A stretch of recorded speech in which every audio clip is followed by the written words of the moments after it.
Boa noite, meus amigos. Boa noite, minhas amigas. Nós estamos aqui na Sociedade de Estudos Espíritas Francisco de Assis, hoje é 4 de fevereiro de 2026. E nesse horário, das 19h40, nós estamos reiniciando o estudo dessa obra, O Sermão do Monte, né? De Cláudio Fajardo. Essa obra maravilhosa. Estou tentando acertar aqui para. Nossa, como é difícil para mim acertar. Aqui, pronto. Sermão do Monte de Cláudio Fajardo, né? Nós estamos estudando o capítulo 7, Expressões de Amor, que começa assim: e se qualquer te obrigar a caminhar uma milha, vai com ele duas. Mas antes de nós iniciarmos aqui os nossos estudos, vamos elevar o nosso pensamento ao alto, ao nosso Pai Criador, a Jesus, o médico das almas, para agradecer tudo que nós temos recebido, tudo que recebemos no ano passado, tudo que com certeza vamos receber nesse ano que se inicia, né, que está iniciando, e hoje estamos reiniciando o nosso estudo, né? Hoje nós vamos para a aula 49. Foram 48 aulas em 2025, agora vamos para 49. Que Deus nos abençoe, que Deus nos fortaleça, que nós possamos aproveitar ao máximo esses ensinamentos para podermos crescer, para podermos aprender e melhorar cada vez mais. E, mais uma vez, agradecendo aos espíritos amigos também, que sempre nos acompanham, nos protegem, nos orientam, né? E que assim a gente possa seguir em frente, buscando trabalhar e melhorar cada vez mais. Antes de iniciarmos, eu vou pedir a vocês, quem tiver aí o livro Caminho, Verdade e Vida, pega ele um instantinho que talvez a gente vá usar. E o outro é esse aqui, ó, Livro da Esperança. Livro da Esperança, quem tiver aí também, o Livro da Esperança, de Emmanuel, pega também. Então, é Livro da Esperança e Caminho, Verdade e Vida. Quem tiver, que talvez a gente use, tá? O Livro da Esperança e Caminho, Verdade e Vida. Bem, vamos começar aqui o nosso estudo, como nós falamos anteriormente. É, eu vou ler aqui, é, eu vou ler aqui para vocês qual é o item é Mateus desse estudo de hoje, no Evangelho, tá? Tá aqui, Mateus, capítulo 5, versículo 38 a 48. Eu vou reler esse item para a gente, que todo estudo é baseado nesse capítulo 7, nesses versículos aqui. Então, eu vou ler esse versículo que deu origem ao estudo. Ouvistes o que foi dito, olho por olho e dente por dente. Eu, porém, vos digo. Esse eu, porém, vos digo é importantíssimo. Ele está em Mateus 5, versículo 39. Tá? Eu estou lendo a primeira página do capítulo 7. Estou lendo a primeira, para quem quiser ir lá, primeira parte do capítulo. Depois eu vou voltar para o estudo de hoje, tá? Para o item de hoje. Mas é que eu quero reler a primeira folha do capítulo 7. Então, tá lá. Aí ele diz assim: eu, porém, vos digo. Então, puxa uma setinha aí e bota Mateus 5,39. Não resistais ao mal. Então, eu, porém, vos digo, puxa uma setinha, Mateus 5,39. Mas se qualquer te bater na face direita, oferece-lhe também a outra. E ao que quiser pleitear contigo e tirar-te a vestimenta, larga-lhe também a capa. E se qualquer te obrigar a caminhar uma milha, vai com ele duas. Dá quem te pedir e não te desvies daquele que quiser que lhe emprestes. Ouvistes que foi dito: amarás o teu próximo e aborrecerás o teu inimigo.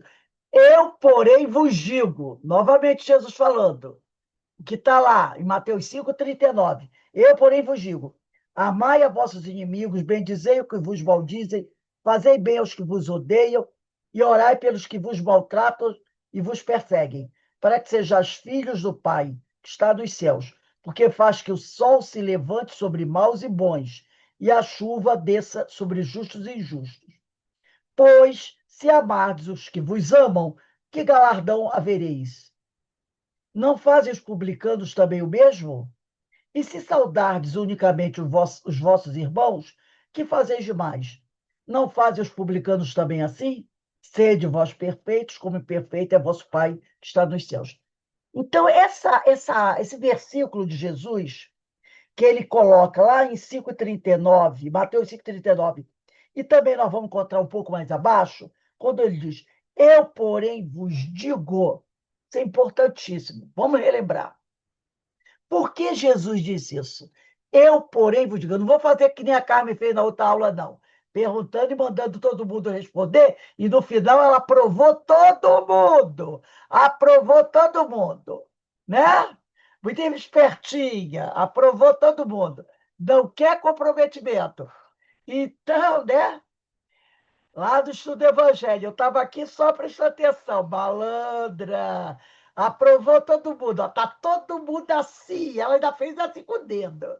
Né? O dedo é por minha conta. Mas ela aprovou todo mundo. Deu nota 10 em todo mundo.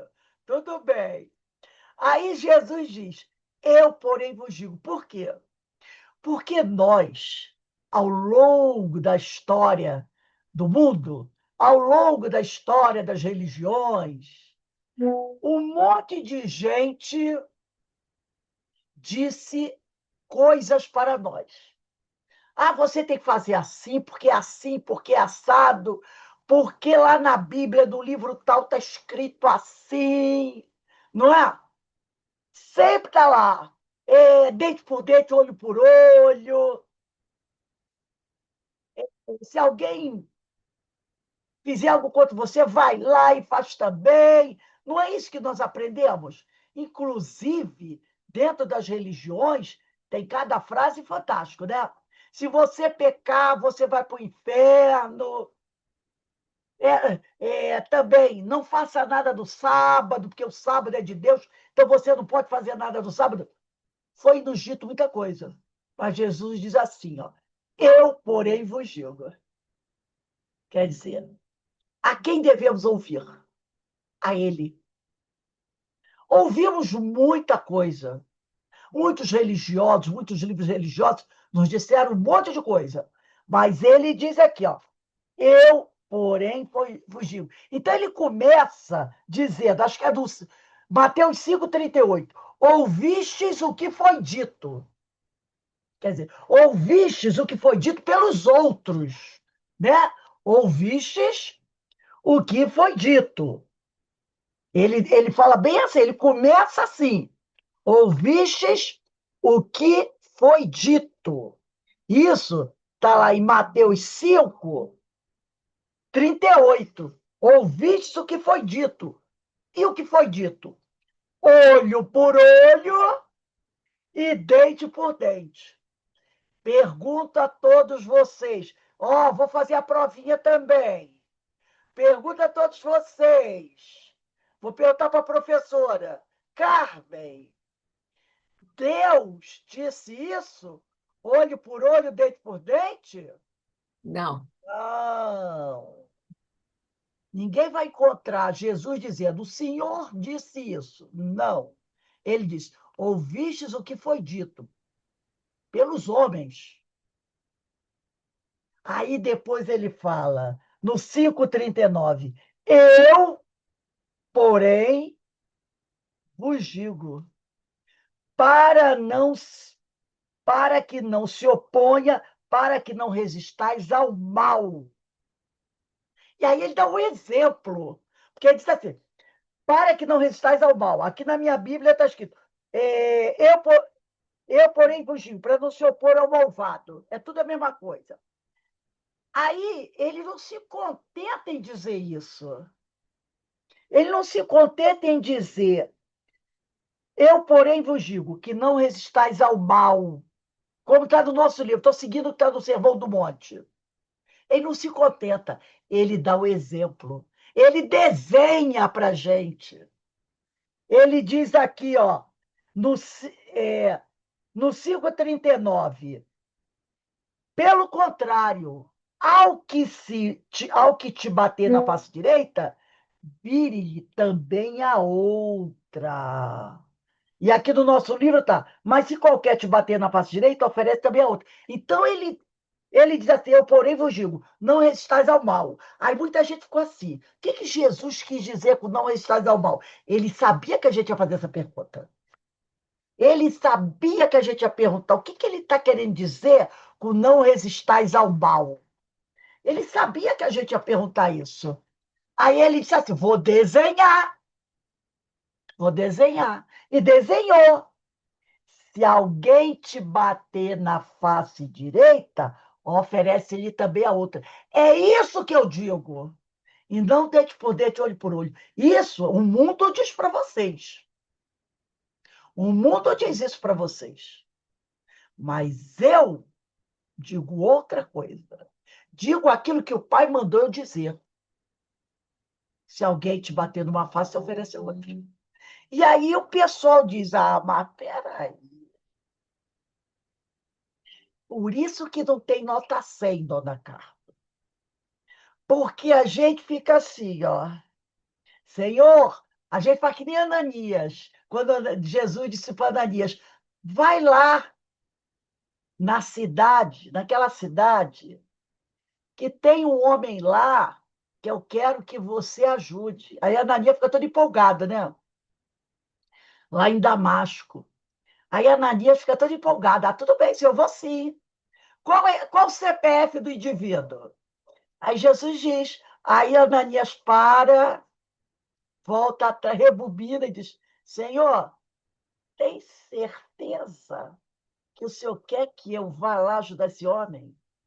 O senhor lembra? Ou será que o senhor esqueceu? Eu vou relembrar. Esse é aquele que veio para Damasco atrás de mim. E ele não veio atrás de mim para me dar boa noite, nem me abraçar. Ele veio para me matar. O senhor tem certeza, Jesus? Tem, vá lá. É, senhor, eu vou. Eu vou.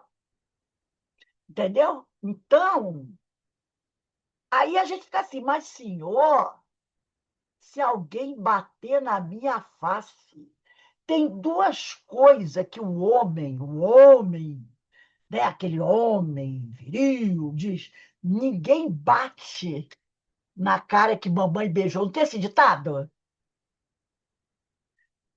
São duas coisas que a pessoa tem horror. Quem dá um tapa no rosto e tomar cusparada, não é isso? Que é considerado. Jesus recebeu cusparada e apanhou do rosto. Fizeram tudo isso com ele. Mas ninguém viu ele gritando Shazam e mandando fuzilar todo mundo. As duas coisas que um homem considera a maior ofensa é tomar um tapa na cara e alguém cuspir no rosto. Fizeram isso com Jesus. Mas nós consideramos a maior ofensa. Então, os antigos diziam: se alguém fizer isso com você, olho por olho, dente por dente, devolve da mesma moeda. Ou então, seja até mais duro com ele. Isso foi o que o mundo nos ensinou. E por causa disso, a gente está nesse problema até hoje. Porque a gente segue o que o mundo ensinou, que é pagar na mesma moeda. Mas Jesus disse: eu, porém, vos digo. E a nossa dificuldade é esquecer o que o mundo falou para a gente e seguir o que Jesus falou.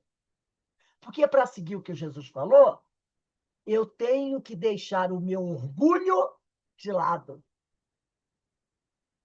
e me tornar humilde, como Jesus, quando foi preso e martirizado. E detalhe, hein? Era inocente de tudo. Agora a gente vai para começar a nossa aula. Eu só quis falar sobre isso para a gente relembrar esse eu, porém, vos digo.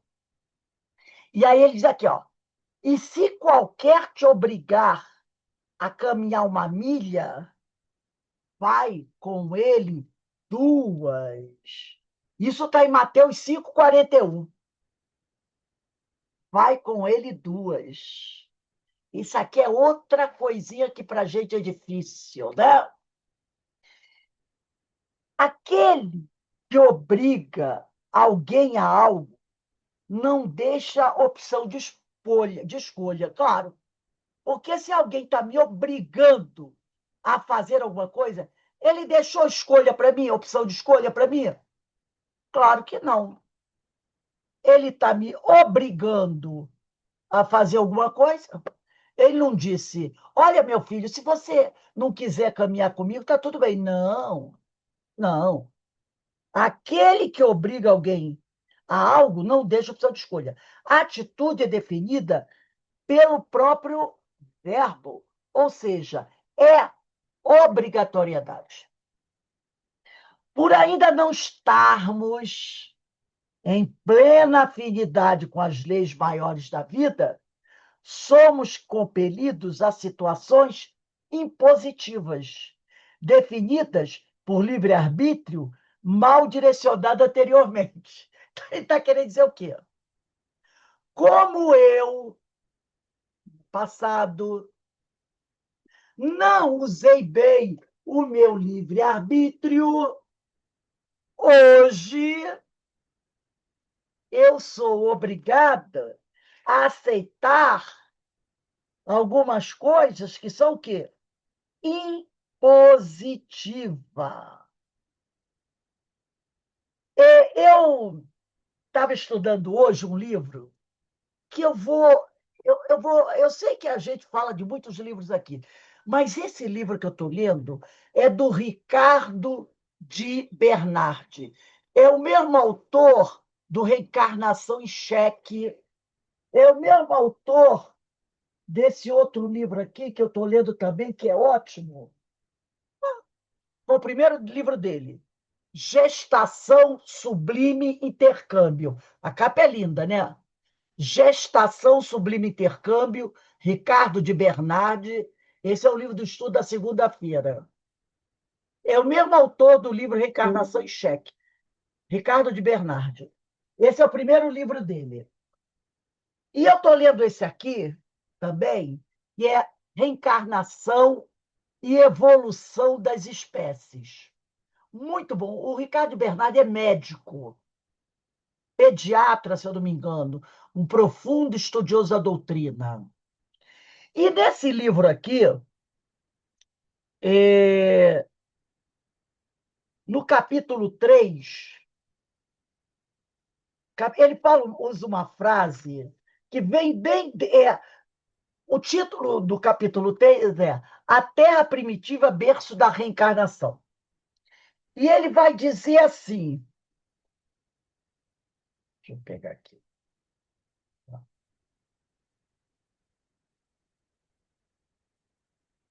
É o capítulo 3. Espera aí só um instantinho, para dar bem a informação, quem quiser. É o capítulo 3 da segunda parte. Capítulo 3 da segunda parte, tá? Ele vai dizer uma coisa que tem bem a ver com o que a gente está falando assim. Ele fala assim: o espírito, após residir temporariamente no plano extrafísico, que a gente desencarna, né? E fica um tempo na erraticidade, não fica? Que é lá no plano espiritual. Então, ele diz assim: o espírito, aquele que desencarnou, após residir temporariamente no plano extrafísico, renasce, quer dizer, reencarna, no meio com o qual se vinculou, no meio com o qual se vinculou, trazendo consigo a herança do seu passado. Então, a gente reencarna no meio com o qual nós nos vinculamos, trazendo conosco a herança do nosso passado. Renasce ligando-se aos gametas. Gametas quer dizer o óvulo e espermatozoide. São os gametas. Gameta feminino e masculino. renasce ligando seus gametas para se tornar um novo ser, que reaparece para representar um novo ato do drama de sua vida. Corrigir imperfeições. Então, você renasce para representar um novo ato do drama de sua vida. Corrigir imperfeições e conquistar novas capacidades que lhe facilitarão a marcha evolutiva rumo à perfeição. Então, ele abre o capítulo 3 da segunda parte com esse parágrafo extraordinário. Eu considerei maravilhoso. Aí eu venho aqui, ó, Pode repetir o nome do livro, por favor? esse aqui, Reencarnação e Evolução das Espécies, de Ricardo de Bernardi. Capítulo 3, na segunda parte. Mas o livro é sensacional. Aí olha o que o Cláudio Fajardo disse aqui, eu vou repetir. Por ainda não estarmos em plena afinidade com as leis maiores da vida. Quais são as leis maiores da vida? As leis morais. Somos compelidos. Opa! A palavra compelido, todo mundo sabe o sentido, né? Somos compelidos a situações impositivas, situações das quais não podemos fugir, definidas por livre-arbítrio, mal direcionado anteriormente. Olha o que ele diz aqui, que nós vamos renascer, olha o que o Ricardo de Bernardi falou, que nós vamos renascer, né? Para se tornar um novo ser que reaparece para representar um novo ato do drama de sua vida. Opa! Ato de drama da minha vida? Palavra drama dá sentido de quê? Dificuldade, né? Quando a gente diz assim, vamos assistir um drama na televisão, já sabe. Não vai ser filme de comédia. Não é verdade? Drama é drama. Aí eles corrigir imperfeições. Por isso que o Cláudio Fajardo falou aqui, que nós vamos ser compelidos a situações impositivas definidas por livre-arbítrio mal direcionado anteriormente. Usei mal o livre-arbítrio no passado, então agora eu sou compelido a vir para corrigir as imperfeições, conquistar novas capacidades. E depois ele vai dizer aqui, assim, voltei ao Cláudio Fajardo. Assim temos reencarnação compulsória, parentes de convivência difícil. Alguém aqui não tem parentes de convivência difícil? Levanta o dedo aí quem tá livre disso. Parentes de convivência difícil, cargos e funções nem sempre escolhidos como medidas corretivas de nosso destino. Então, isso daqui está bem em acordo com o que está lá no livro Reencarnação. Eu vou até anotar que eu não tinha anotado aqui. Reencarnação e Evolução das Espécies, do, do Ricardo de Bernardi.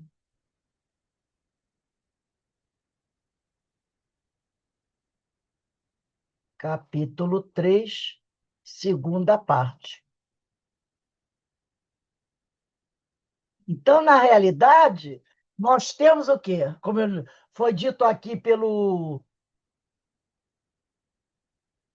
Cláudio de Bernardi, pelo Cláudio Fajardo, reencarnações compulsórias. Entendeu? A nossa reencarnação é compulsória, gente. Não é? Não dá para a gente dizer assim, não, senhor, eu não quero reencarnar. Não preciso reencarnar. Para quê? Então, ele vai dizer aqui, né? Essas e outras imposições São imposições que são nos colocados. Essas e outras imposições são, sem dúvida, geradoras de muito sofrimento. Porque se alguém perguntasse para a gente, com certeza, pelo menos para a maioria, você quer reencarnar para passar isso? O sujeito ia dizer, dá licença, né? Dá licença. Claro que não. Mas, como eu não tenho direito a dizer não, então é uma coisa que está sendo impositivo. A tarefa feita por obrigação pesa muito mais do que a realizada através da espontaneidade. Mas na faixa em que nos situamos, é necessário que a lei nos convoque a tais situações. Tinha um palestrante que ele sempre dizia assim, eu nunca esqueci isso, quando você está na casa espírita, ou em qualquer lugar, no seu emprego e tudo mais, e você é convidado a participar de uma reunião, você até pode dizer assim, não, olha, eu agradeço o convite, mas eu não vou, não. Mas quando você é convocado, você está sendo o quê? Impelido a estar ali. Por isso que ele diz aqui, a tarefa é feita por obrigação é muito mais do que é muito mais difícil, né, do que aquela realizada através da espontaneidade.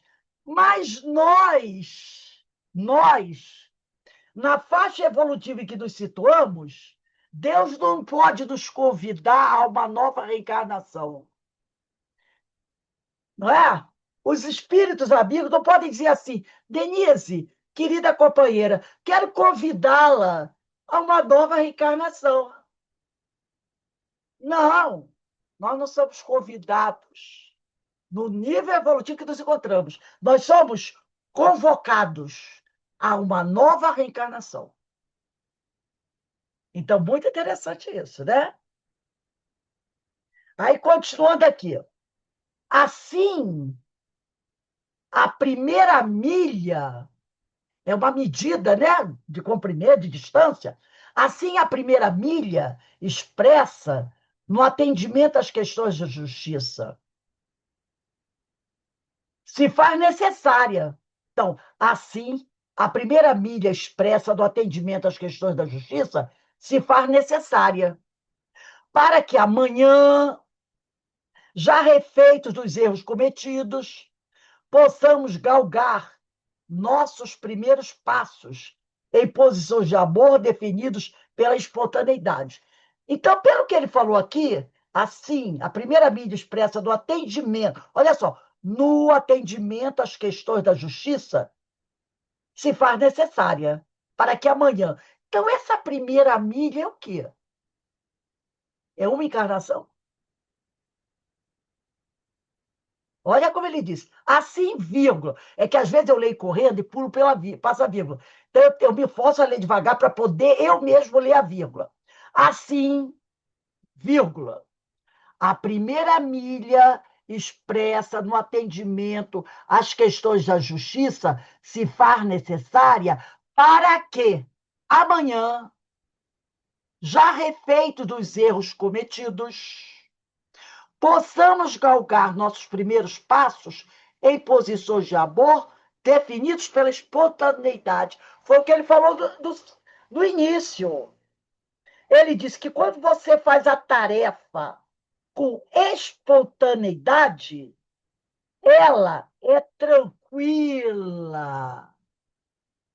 Mas nós, no momento atual, não estamos realizando a tarefa com espontaneidade ainda. E sim, como obrigação. Por isso ela é pesada. Mas ele diz aqui que essa espontaneidade só vai vir no futuro, no amanhã, quando já tivermos refeitos dos erros cometidos. Então, essa primeira milha são várias reencarnações. São aquelas reencarnações educativas.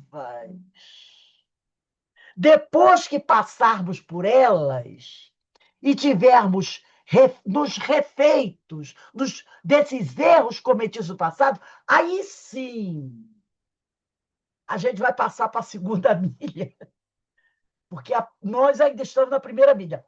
Aí eu peguei esse livro aqui, eu não pedi a vocês, porque poucos têm, que é o Evangelho por Emmanuel, é o volume 1. Vocês podem anotar aí. Quando ele vai dizer assim, o título é A Segunda Milha. Ele está naquele livro, Cartas do Coração. Eu acho que nem eu tenho esse livro, Cartas do Coração. Na hora eu nem peguei. Então, eu fui nesse Evangelho por Emmanuel.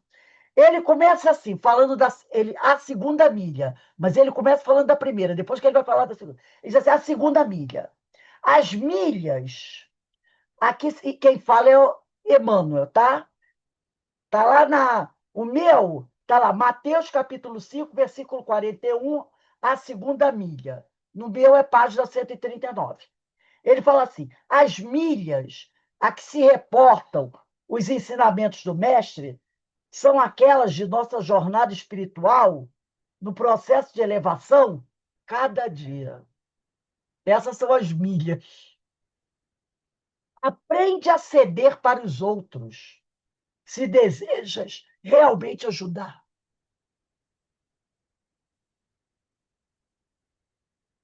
Não regenerarás o criminoso, atormentando-lhe o campo íntimo com chibatadas verbais.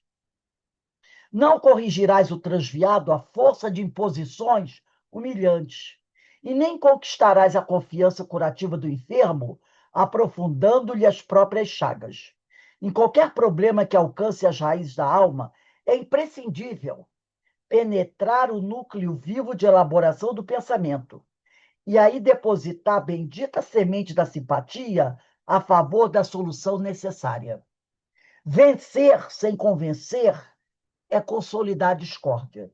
Indispensável marchar em companhia dos outros, onde os outros lutam e choram, a fim de que possamos ampará-los com eficiência. Quem poderia entender o Cristo se o Mestre, longe de descer à terra, usasse uma tribuna de luz dirigindo-se do céu distante aos homens? Então, aqui, eu vou parar aqui, depois a gente vai voltar aqui. Ele está mostrando para a gente o que a gente deve fazer para poder passar bem pela primeira milha. Ele nos mostrou isso. Procurem ajudar não humilhando. Sejam benevolentes, indulgentes. Lembrem-se que o mestre não ficou lá na tribuna, lá nas esferas celestes, ditando para vocês o que tinha que fazer, não. Ele veio aqui, junto de vocês, caminhou ao lado de vocês, falou tudo, exemplificou o que era preciso fazer, entendeu? Então, ele fez isso, teve paciência, foi caridoso. Então, ele está falando para a gente, o Emmanuel está falando para a gente o que a gente precisa fazer, porque isso faz parte do caminhar à primeira milha. Repare como é complicado para a gente ainda, que a gente é tão impaciente, né? Muito impaciente. Né? Quando ele diz aqui, aprende a ceder para os outros, se deseja realmente ajudar. Gente, ceder, né? Ceder. Esse verbo é complicado para a gente, né? Flexionar esse verbo, né? Aí ele vai dizer, não regenerarás o criminoso, atormentando-lhe o campo íntimo com chibatadas verbais. Não vai, não vai regenerar o criminoso jogando na cara dele o que ele fez, os erros que ele cometeu. Não corrigirás o transviado à força de imposições humilhantes, e nem conquistarás a confiança curativa do enfermo, aprofundando-lhe as próprias chagas. Então, ele está passando um roteirinho aqui para a gente, como é que devemos fazer para caminhar bem a primeira milha. Vamos voltar aqui ao Cláudio Fajardo. E notemos que o Cristo, mais uma vez, usa o pronome qualquer, né? Qualquer. Porque ele disse assim, ó, e se qualquer te obrigar, como forma de dizer que a todos aqueles a quem ferirmos ou desviarmos do caminho, seremos devedores, até lhes ressarcirmos o bem novamente. Então, esse qualquer te obrigar a caminhar uma milha, vai com eles duas. Esse qualquer, ele está tentando nos obrigar a caminhar com ele uma milha, porque nós fizemos mal para ele. Então, ele está querendo me obrigar a caminhar uma milha. Mas Jesus disse assim: não caminhe uma, caminhe duas. Caminhe duas. Porque, olha só o que foi dito aqui. A todos. Aí a gente para e pensa assim: peraí.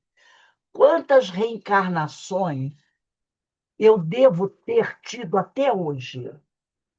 Esquece do homem primitivo das cavernas. Vamos pensar do homem que já raciocina. Desse homem que começou a raciocinar e fazer suas escolhas, até hoje, quantas reencarnações eu tenho? Já viu que complicou. Aí olha o que ele disse. A todos aqueles a quem ferimos ou desviarmos do caminho. Por isso que o Divaldo falou para a amiga, quando ela disse assim, né, eu tenho uns dois obsessores tão difíceis. Aí o Divaldo falou para ela, minha filha, eu tenho um caminhão fenemê de obsessores. Porque é o que ele está dizendo aqui.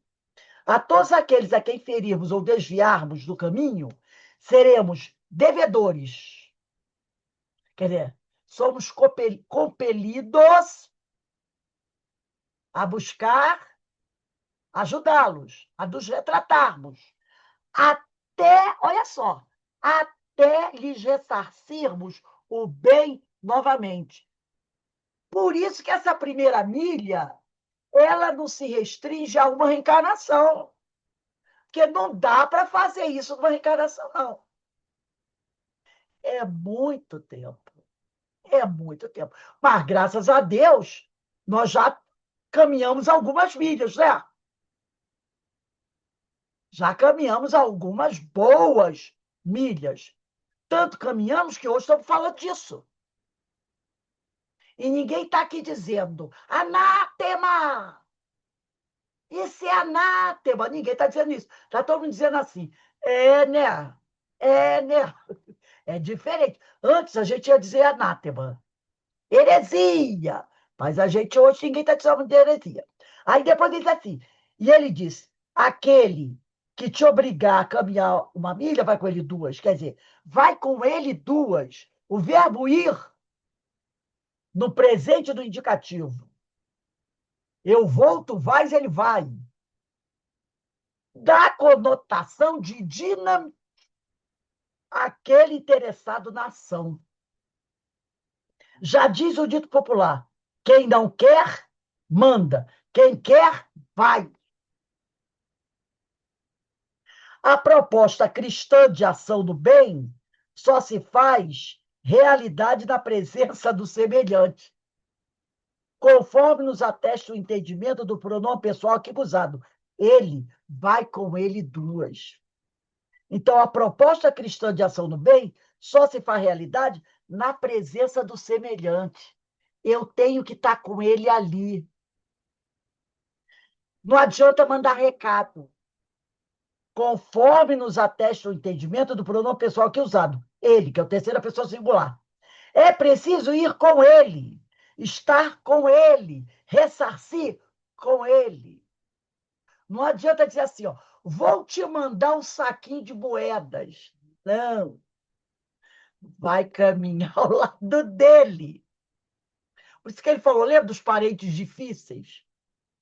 Toda a lei e os profetas se resumem no amar ao próximo e no amar a Deus. E o evangelista João nos afirma categoricamente: se alguém diz eu amo a Deus e aborrece a seu irmão, é mentiroso.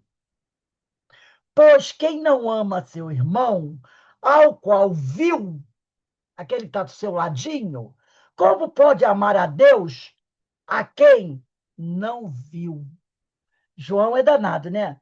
Primeira carta de João, capítulo 4, versículo 20. Se você, né, diz que ama a Deus, mas não consegue ser benevolente, indulgente, compreensivo, se não consegue ceder, se não consegue calar frente ao seu irmão, é mentiroso. Pois quem não ama seu irmão, que vê que caminha com ele todo dia, como pode amar a Deus a quem não viu? João aqui é danado, né?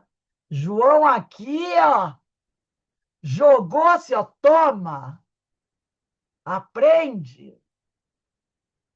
Isso quer dizer que não se pode amar a Deus sem amar ao próximo.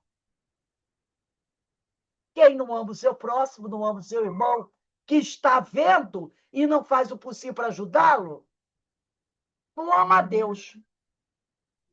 Assim, ele, o próximo, é a pessoa mais importante de nossa existência. E não é aquele que eu amo muito, não. Não, é o seu próximo. É o seu próximo. É a pessoa mais importante, né? É a pessoa mais importante de nossa existência. Por quê? Porque é através do que fizermos a ele que estaremos conquistando posições de liberdade ou nos aprisionando ainda mais. Porque é ele que tem a chave. É ele que tem a chave que vai abrir a nossa porta para que a gente possa sair da prisão. Ou então que vai botar mais um ferrolho na porta da nossa prisão. Por isso que ele é o mais importante. Eu só vou ser livre se eu amar o meu irmão. Se eu não amar, eu vou continuar prisioneira. Por isso que ele é o quê? A pessoa mais importante de nossa existência. Porque ele tem a chave que nos liberta da prisão. Percebeu? Se a primeira milha nos leva a atender à lei de justiça, a segunda milha, conforme a orientação do amorável Cordeiro, que é Jesus, eleva-nos à condição de participantes conscientes da obra divina pela vivência do amor. Então, a primeira milha nos leva a atender à lei de justiça. A segunda, conforme nos orientou Jesus, eleva-nos à condição de participantes conscientes da obra divina pela vivência do amor. Ninguém vai poder caminhar a segunda milha sem passar pela primeira. Aí eu volto lá no Evangelho segundo Mateus, o Evangelho por Emmanuel, ainda no mesmo texto, a segunda milha, para ler mais um pedacinho. Quando Emmanuel vai dizer: para a renovação de sentimentos alheios, a única medida suscetível de estabelecer o progresso espiritual e fundamentar a paz é imprescindível aprendamos a caminhar com os semelhantes no terreno das concepções que esposam para que a discussão esterilizante não elimine os embriões de fraternidade e confiança que prometem a vitória do amor e da luz. Não basta, porém. Então, ele está dizendo o quê? Para que você possa fazer uma renovação para a renovação de sentimentos alheios, única medida suscetível de estabelecer o progresso espiritual é fundamentar a paz. É imprescindível aprendamos a caminhar com os semelhantes no terreno das concepções que eles esposam, para que a discussão esterilizante não elimine os embriões de fraternidade e confiança, que prometem a vitória do amor e da luz. Então, você tem que caminhar ao lado do seu irmão, ouvindo a opinião dele, as concepções dele, né? Respeitando. Não é dizendo assim, para. Você só diz besteira. Não quero nem ouvir isso. Que barbaridade. Você tem que ouvir. Dar a ele a chance de falar. Né? Mesmo que aquilo seja para você difícil, por você achar que é uma barbaridade. Acusações falsas? Você tem que ouvir e analisar para verificar se são realmente falsas. Se não tem um fundo de verdade. Você tem que ouvir. Depois que você ouvir, você reflete bem. Aí você vai fazer as suas considerações. Mas muitas vezes a pessoa começa a falar, você, pare. Não, deixe que a pessoa exponha o seu pensamento, mesmo que você considere errado. Se você quer ser ouvida ou ouvido, você tem que dar direito ao outro de falar. Deixa falar. Se não for verdadeiro, depois você vai colocar as suas ideias, vai contrapor as suas ideias. Olha, isso que você está falando não é bem assim. Mas a pessoa tem direito de expor o pensamento dela. Foi o que ele falou aqui, tá?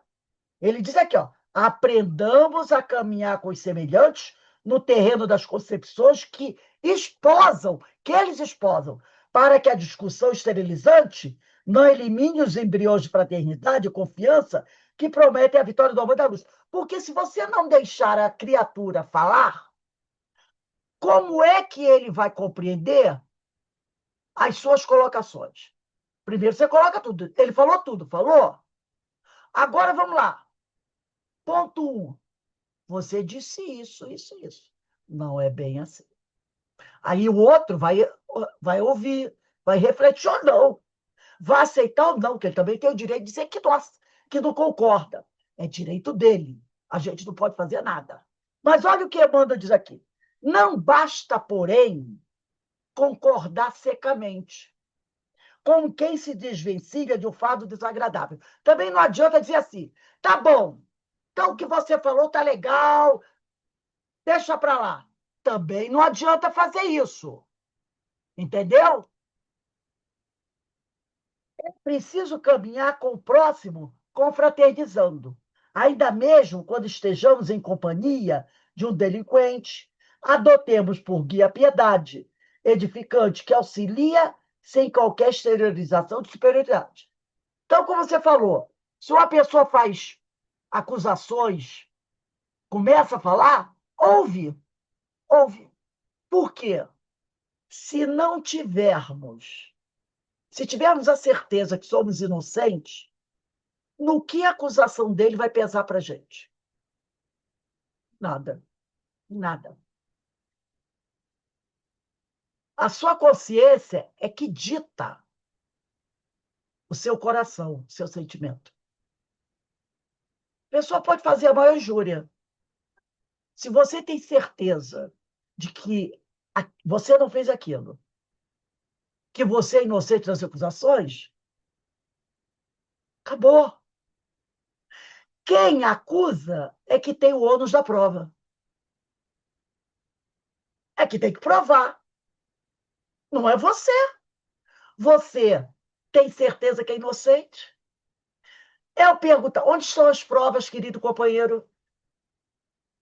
Quem acusa tem o ônus, tem que ter as provas. Porque, ó, ficar só no falar Não adianta. Por isso, se você tem certeza que você é inocente, que você não fez aquilo, aquilo não pode te pesar. Não te pesa. Lembra do Sócrates, tem aquela passagem de Sócrates, quando ele foi preso e seria executado, no outro dia sendo obrigado a tomar cicuta, né? Que é o veneno. E um amigo conseguiu subornar lá um guarda da prisão, e o policial lá, o guarda da prisão, recebeu a propina do amigo de Sócrates e deixou que o amigo fosse conversar com Sócrates. E o amigo falou: Olha, Sócrates, nós estamos aqui, tipo, fazendo uma vaquinha para comprar os guardas aqui da prisão, mais ou menos assim, para que você possa fugir à noite, porque você vai ser executado, sendo inocente. E o Sócrates falou: Não, não, não, não, não. Que negócio é esse? De vocês subornarem aí os guardas para abrir a porta para eu fugir. Por que fazer isso? Não, mas eles vão te matar porque te acusaram de um crime. E ele vira e diz: Mas eu sou inocente. Eu não tenho por que fugir. Eu sou inocente. O quê? Vocês queriam que eu fosse culpado? Eu estou com a consciência tranquila. Acabou. O outro pode falar o que quiser. Se a tua consciência está tranquila, o problema não é seu. O problema é do outro que está criando uma calúnia contra você. Então você não tem que ficar agoniado. Quem criou a calúnia foi você? Não. Quem criou a calúnia é que está com problema. Você tranquila, tranquila. Procura colocar, né, com calma, tranquilidade. Isso que às vezes é difícil para a gente, que a gente fica tão, né? Se a criatura não quiser ouvir, o problema é dela. O problema é dela, não é problema seu. A nossa consciência nos absolve ou nos acusa. Aí ele diz aqui, Emanuel, deixa que teu irmão te confie os próprios amargores, sem mágoa, sem espanto e sem revolta. Ele está dizendo o quê? Não se revolte por causa disso. Não guarde mágoa por causa disso. Estende as mãos seguras e bondosas aos que tombaram. Aprende a descer para ajudar. E então a tua voz será convenientemente ouvida, porque terás caminhado em benefício do companheiro ignorante, fraco, perturbado ou sofredor, aquela segunda milha das eternas lições de Jesus, de luz. Percebeu a segunda milha qual é? Então é extraordinário, Emmanuel, né? Ele coloca bem isso dentro aqui. E aí depois ele vai concluir esse trecho, o Cláudio Fajardo, dizendo: O quão é trabalhoso para a gente, né, Rose? caminhar Porque segundo a... você tem que ultrapassar várias dificuldades suas também. Exata. A primeira milha é isso. Exatamente. Essa é a primeira milha. Por isso que ela leva tanto tempo. Tanto tempo, né? Não é de ópera, tá bom, tudo bem, pode falar de mim o que quiser, eu não estou nem aí. É ruim, é ruim. A gente fica logo vermelhinho, começa logo a tremer, começa a suar, a pressão sobe e desce, o açúcar sobe ou desce. Não é assim? É assim, porque ainda não temos, ó, mas é natural do nosso grau evolutivo. A cada situação a gente vai acertando um pouquinho. Vai acertando um pouquinho, vai acertando um pouquinho. Aí ele diz assim, ó, isso acontece sempre que nos desobrigamos de determinada tarefa, para depois fazê-la com espontaneidade, dedicação, carinho e prazer. O que ele diz? Se a primeira milha nos leva a atender à lei de justiça, a segunda, conforme a orientação do amorável Cordeiro, leva-nos a condição de participantes, aí já é a segunda milha, conscientes da obra divina pela vivência do amor.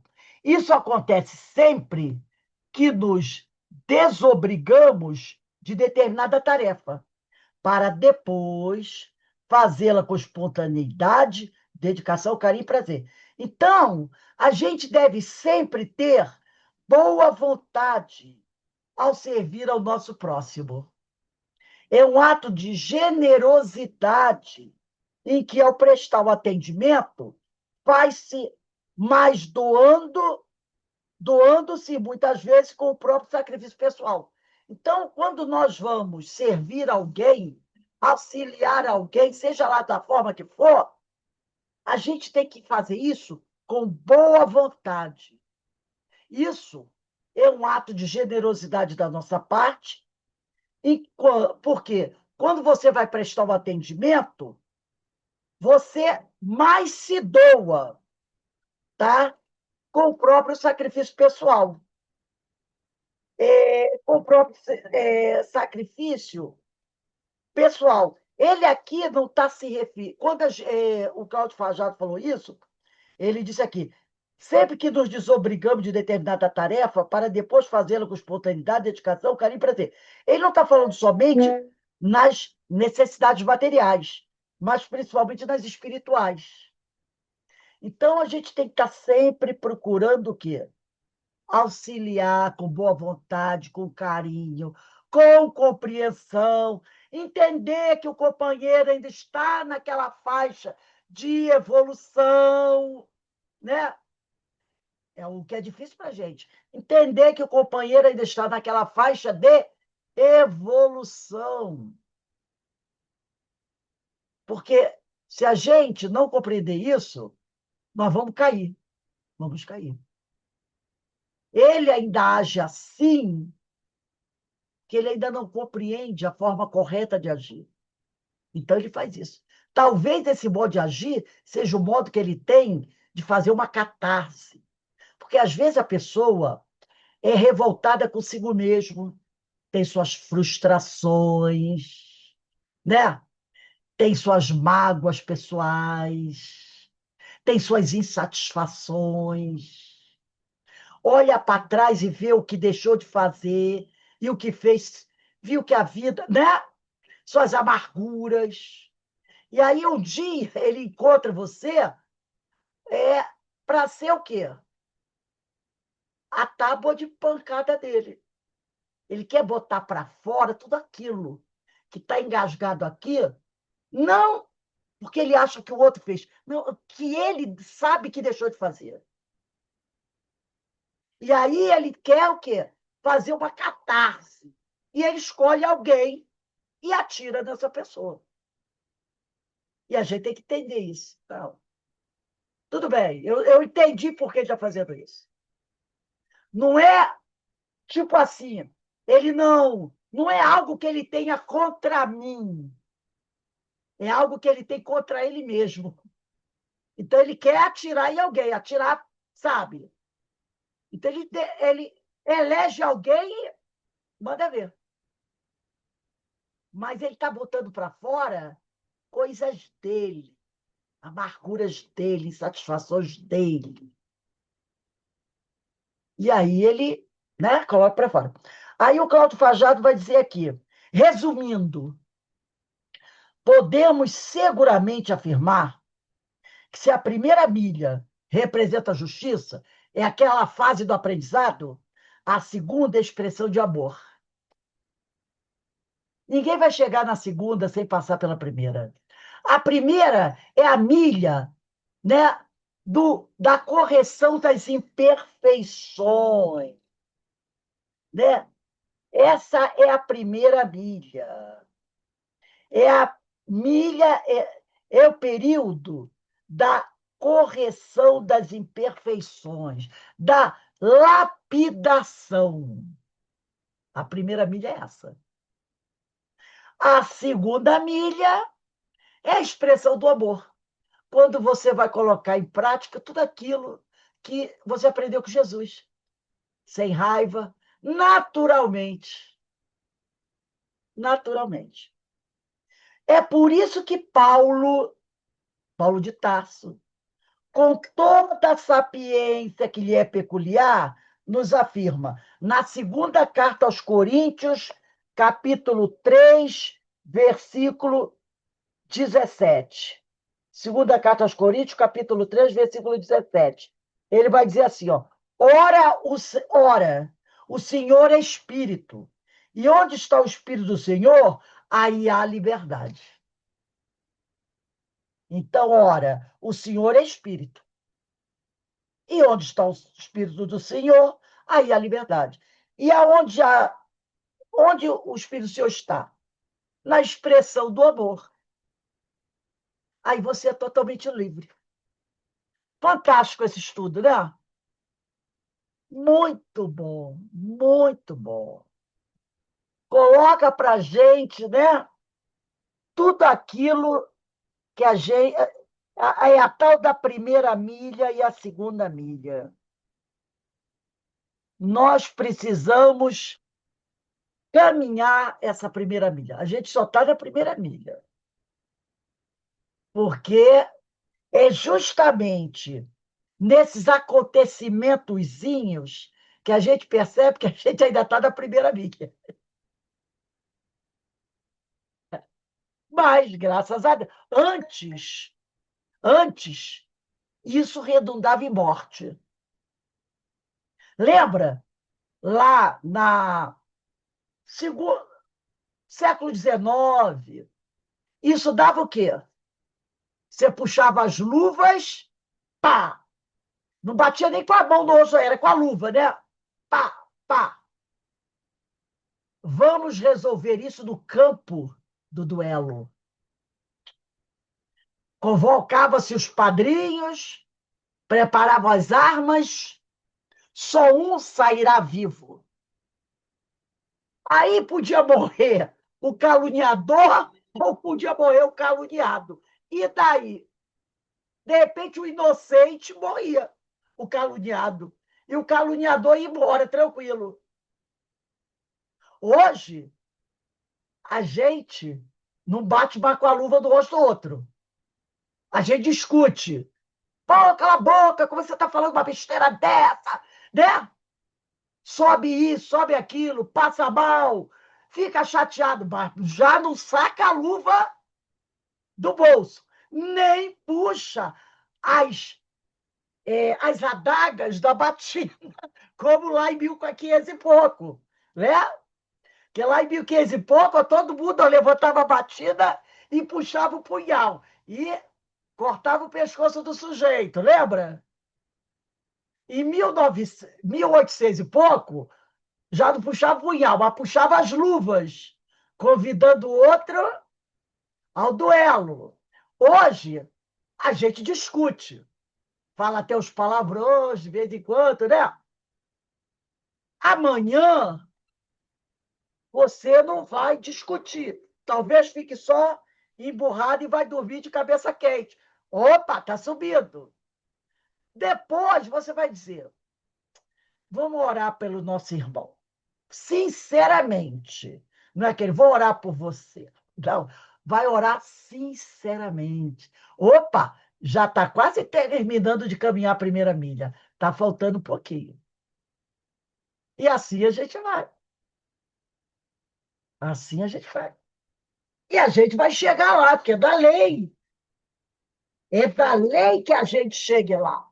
Ninguém vai ficar marcando passo na primeira milha.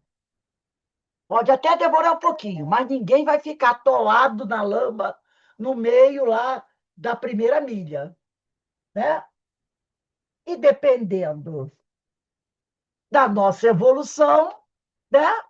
Daquilo que a gente está fazendo para se melhorar, essa primeira milha pode passar mais rápida ou não. Mas voltando aqui o que Ricardo de Bernardi disse, do livro Evolução das Espécies, ele diz: o espírito, após residir temporariamente no plano espiritual, quer dizer, na erraticidade, renasce no meio com o qual se vinculou. Por quê? para caminhar a primeira milha ao lado daqueles irmãos, né? Irmãos que ele incomodou, trazendo consigo a herança do seu passado. Que herança é essa? Nosso histórico.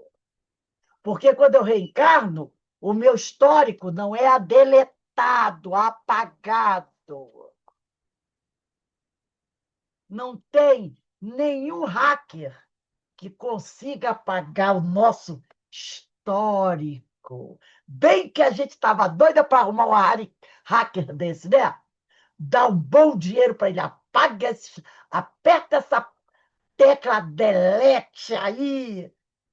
Mas não tem. Não tem nenhum hacker que consiga deletar o nosso passado. A gente reencarna trazendo o nosso passado. Gente, ó, o livro da Esperança e o Caminho, Verdade e Vida fica para a semana que vem, tá? Que a gente vai precisar na semana que vem. Não deu tempo de ler hoje. Hoje foi só o Emmanuel aqui. Não vai falar qual é o capítulo, não? Ah, você. No Caminho, Verdade e Vida Hum, é o capítulo. Deixa eu ver aqui. bem verdade. Ai, deixa eu ver. Peraí. É que são tantos. Meu Deus, onde está o meu livro? Eu guardei aqui. Esqueci de botar a data. Capítulo 86. Jesus e seus amigos. Capítulo 86. Jesus e seus amigos.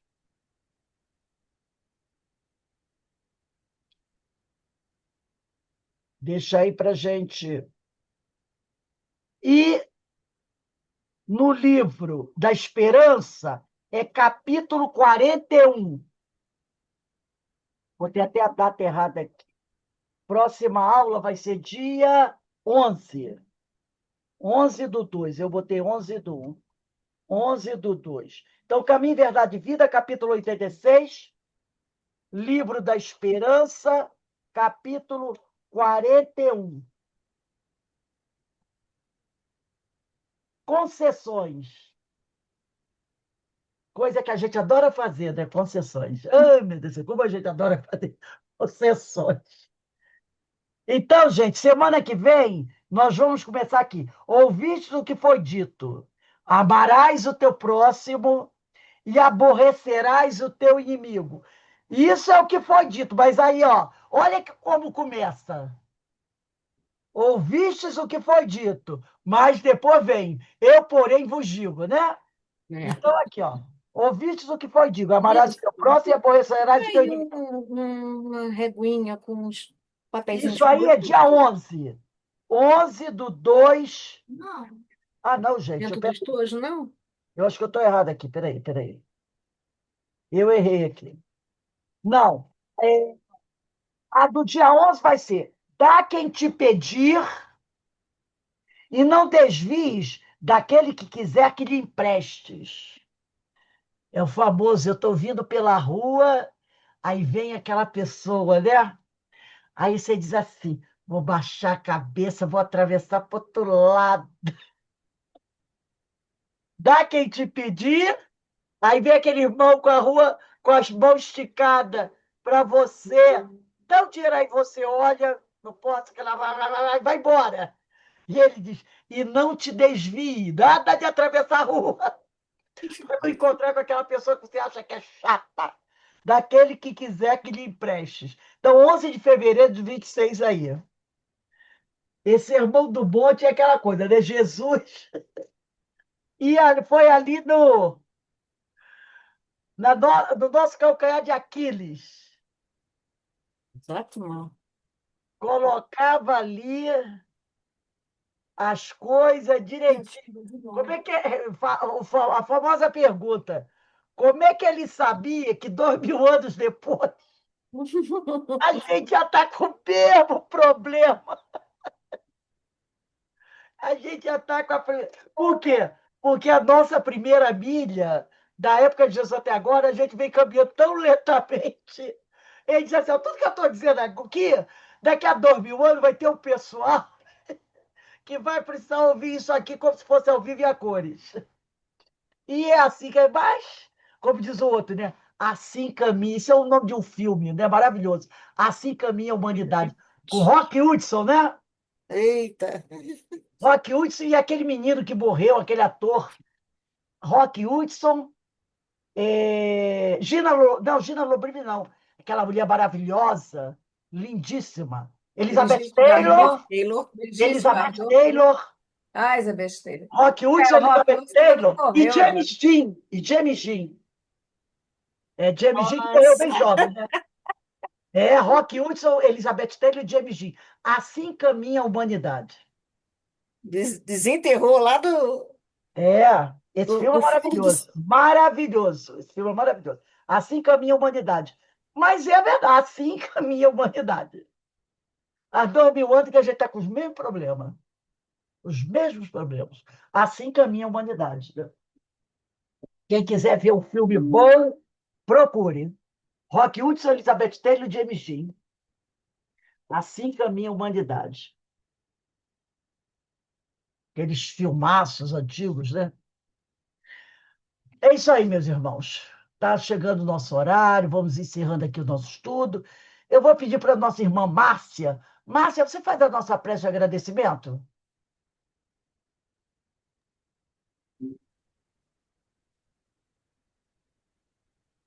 Agradecendo a Deus, nosso Pai de amor, por essa oportunidade de aprendizado, onde nos reunimos com a maior boa vontade e felicidade. Agradecemos também a nossa querida irmã Rose, que abre as portas da casa de Francisco de Assis, que nos traz tantos ensinamentos e que possamos absorver esses ensinamentos e colocá-los em prática. Só temos a agradecer a Deus, a Jesus e toda a espiritualidade amiga por todas as bênçãos recebidas, que possamos nos esforçar cada vez mais em sermos melhores. Que assim seja, Graças a Deus. Bem, graças a Deus. estamos encerrando aqui o nosso estudo. Amanhã, às 16 horas, estaremos na Casa Espírita para o estudo do livro Diversidade dos Carismas e a nossa querida Amélia Rodrigues, Luz do Mundo, né? É evangelho na cabeça desse povo para caminhar essa primeira milha com mais rapidez. Botazinha nos pés. Solta a sandália cheia de lama, que pesa, né? Lembra? Pesa. E bota a asinha nos pés, porque está mais do que na hora da gente caminhar. Um beijo aí para todos, bom trabalho para vocês, tá? Que agora vem a nossa irradiação para os desencarnados. Se alguém quiser iniciar o ano participando das irradiações, a de desencarnado começa sempre às 9h15, né? Depois do nosso estudo, quarta-feira, 9h15, e a de enfermos físicos, que aí é dependente químico, doença, processos obsessivos, é sempre sexta-feira, às 18h40. As portas estão abertas. O Ô, que é Rose, preciso? Oi. o curso de hoje foi muito bom porque eu não entendi essa passagem da milha. Agora estou entendendo. Muito, muito Exatamente. bom mesmo.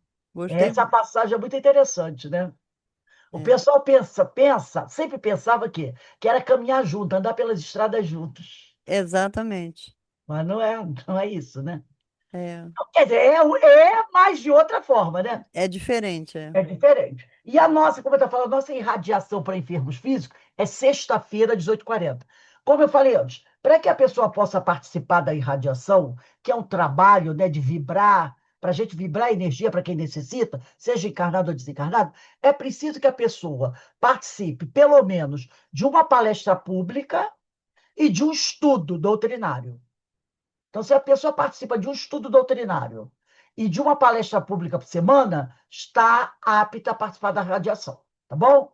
E a gente sempre pede pontualidade e assiduidade. Então, quarta-feira, 9h15, depois do nosso estudo, e sexta-feira, às 18h40. Quem quiser, é só falar comigo, tá bom? Então, gente, um beijo no coração. Um bom trabalho para todos vocês aí. E para quem não vai participar da radiação, uma boa noite. Amanhã estaremos de volta.